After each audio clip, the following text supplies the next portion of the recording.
رب العزت کے علم میں ہر شے ہے۔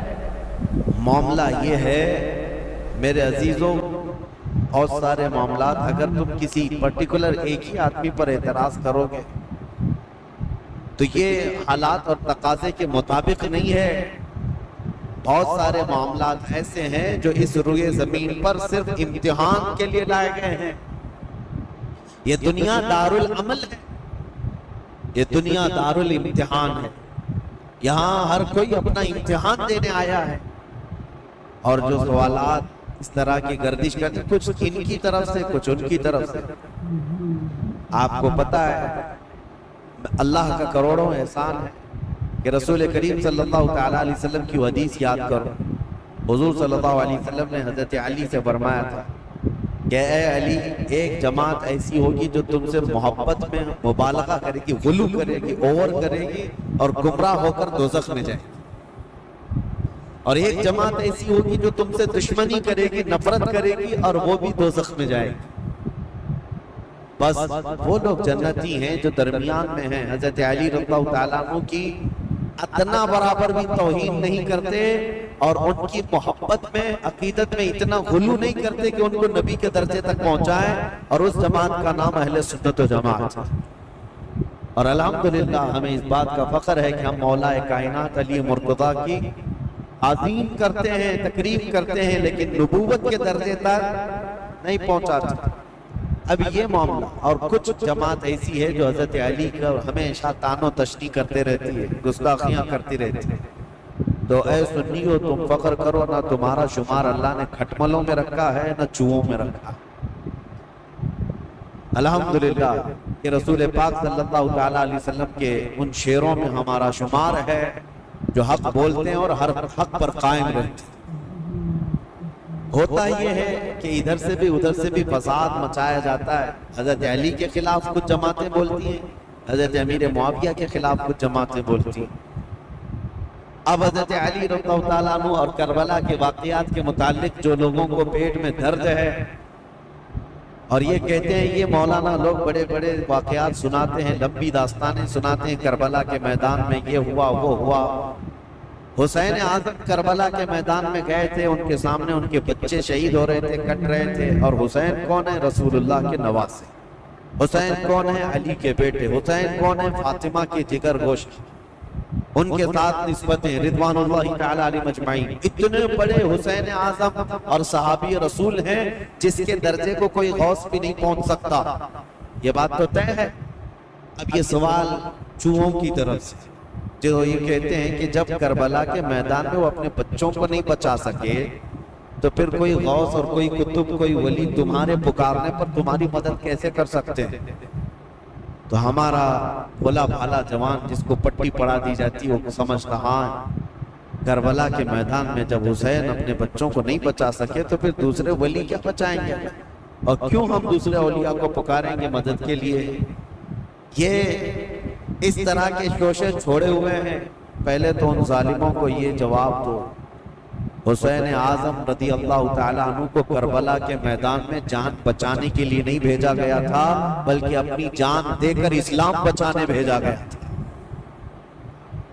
وہ وہاں جان بچانے نہیں گئے تھے، بلکہ اپنی جان کی قربانی دے کر اسلام بچانے گئے تھے۔ اگر وہ کوشش فرماتے، یقیناً پورا دریائے فرات ان کے قدموں پر موجیں مار رہا ہوتا۔ حقیقت بات ہے میرے عزیزوں، وہ دارالامتحان میں تھے۔ امتحان کے وقت وہ امت کو ایک عظیم درس دینے گئے ہوئے تھے۔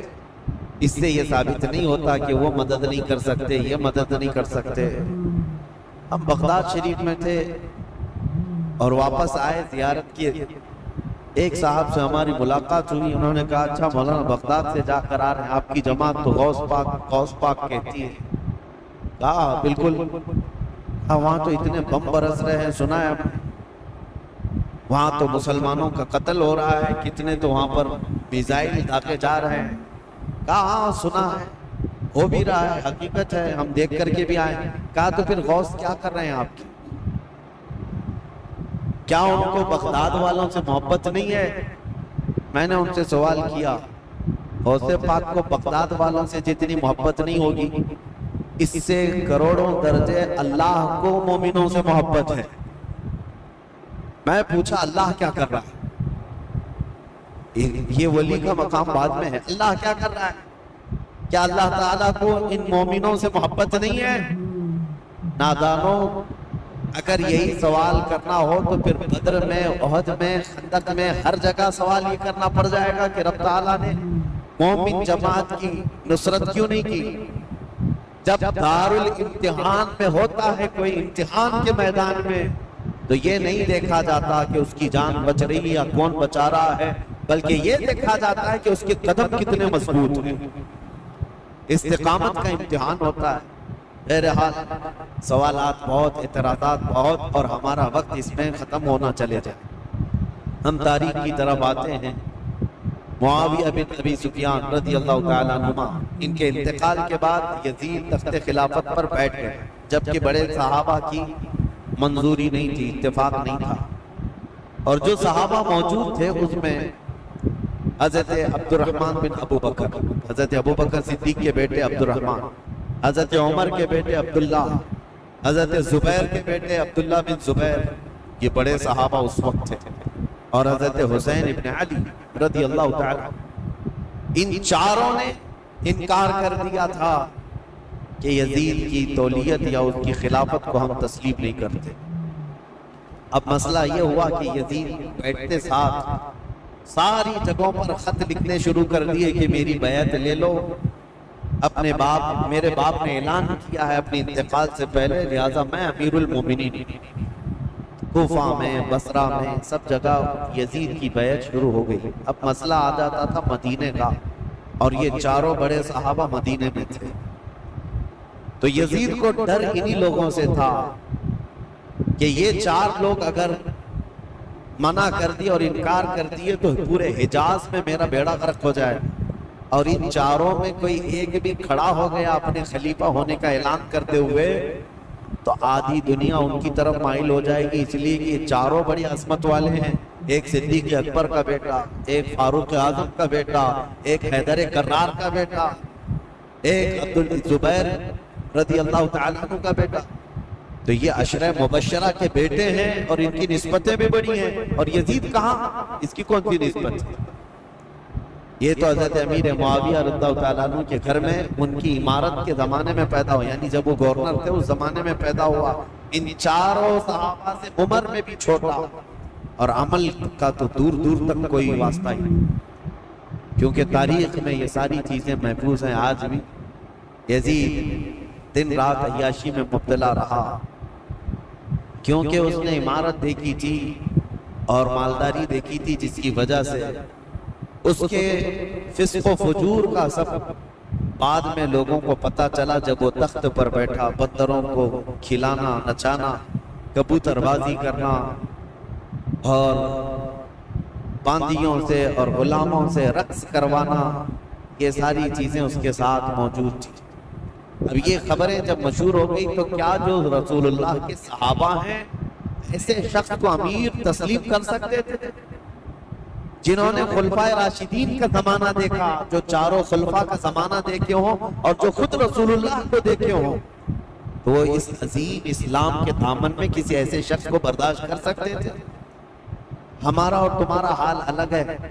ہم نے ہر طرح کے امیروں کو دیکھا ہے، ہر طرح کے حاکموں کو دیکھا ہے، چوروں کو بھی دیکھا ہے، ڈاکوؤں کو بھی دیکھا ہے۔ ہمارے سامنے کسی نئے لیڈر کو لا کر اس کی تعریف کر دی جائے تو ہو سکتا ہے پھسل جائیں، کیونکہ بروں کو ہی دیکھتے آئے۔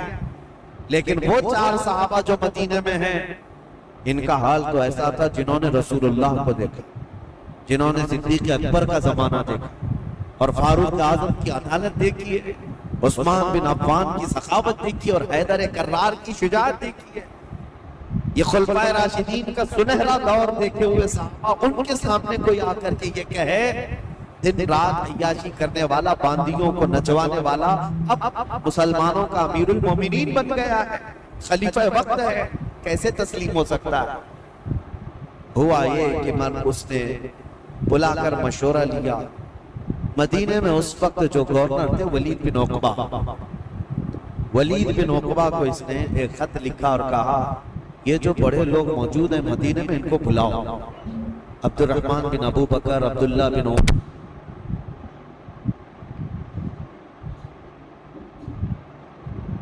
کر کے ان کو میری بیعت لے لینا، تم وکیل بن جاؤ۔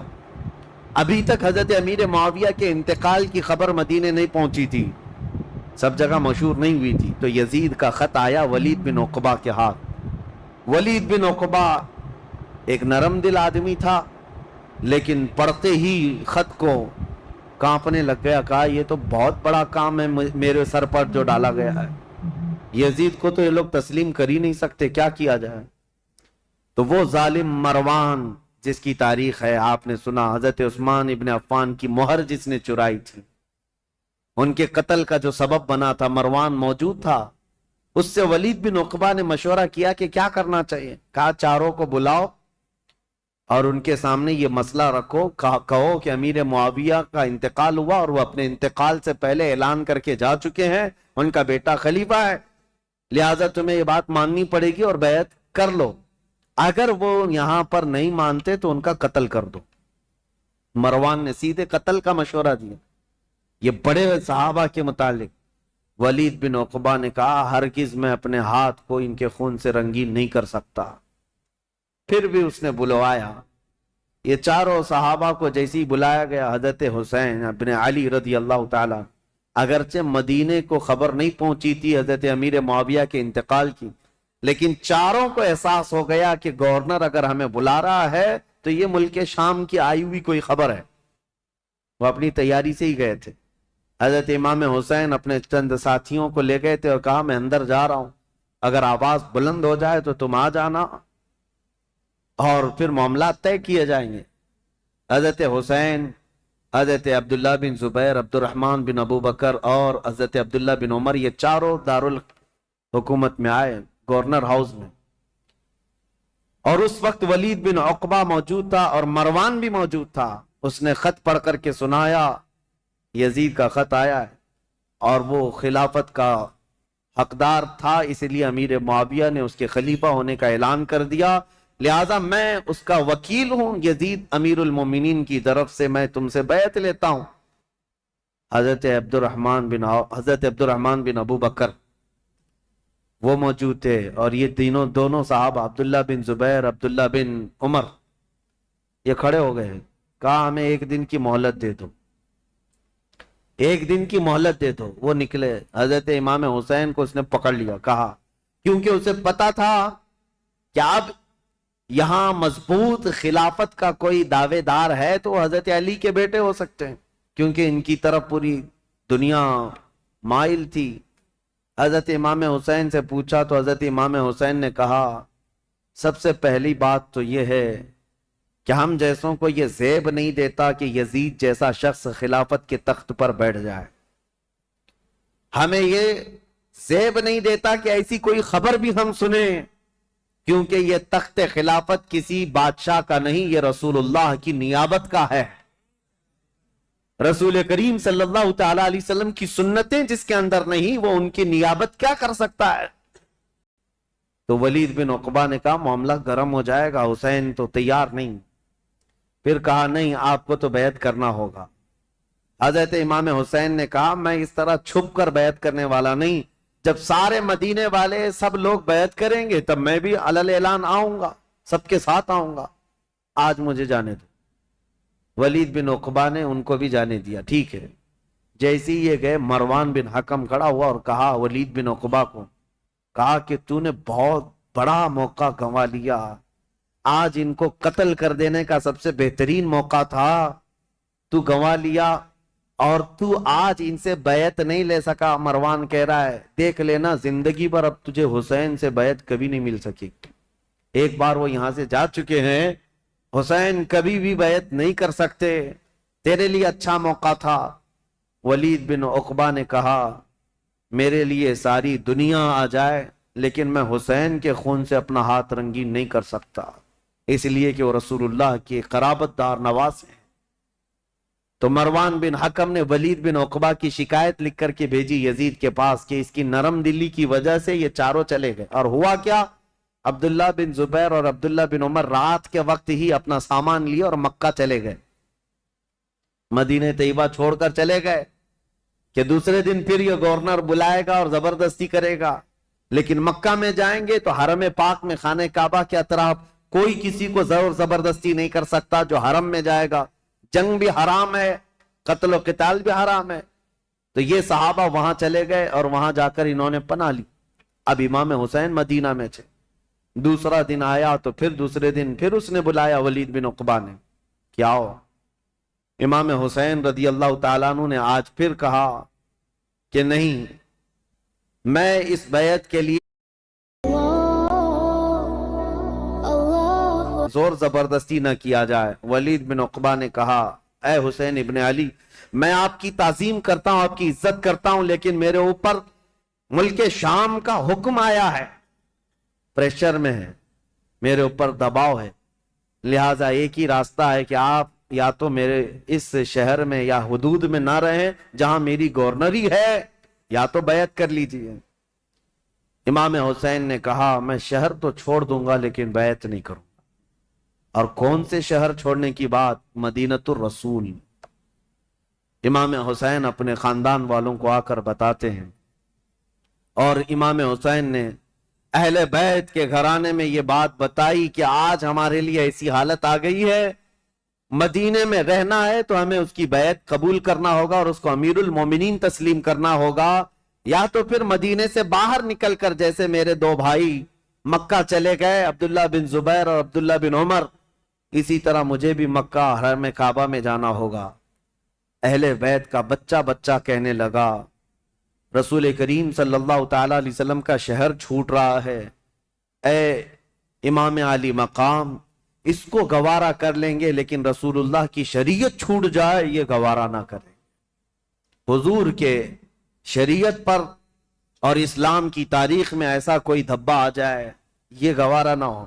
میں آپ کو بتاتا ہوں یہ مسئلہ کتنا اہم تھا، ظالموں کو پتہ نہیں، جو اوپر اوپر کی تاریخ پڑھتے ہیں اور بک بک کر کے ٹی وی میں چلے جاتے ہیں کہ امام حسین نے خواہ مخواہ اپنے بچوں کو جھونک دیا کربلا کے میدان میں، اور یہ سیاسی جنگ تھی نعوذ باللہ۔ اور بعض یہ کہتے ہیں کہ خروج کیا، خروج کا مطلب ہوتا ہے بغاوت کیا، جب ایک امیر المومنین ہو گیا تھا، خلیفہ وقت ہو گیا تھا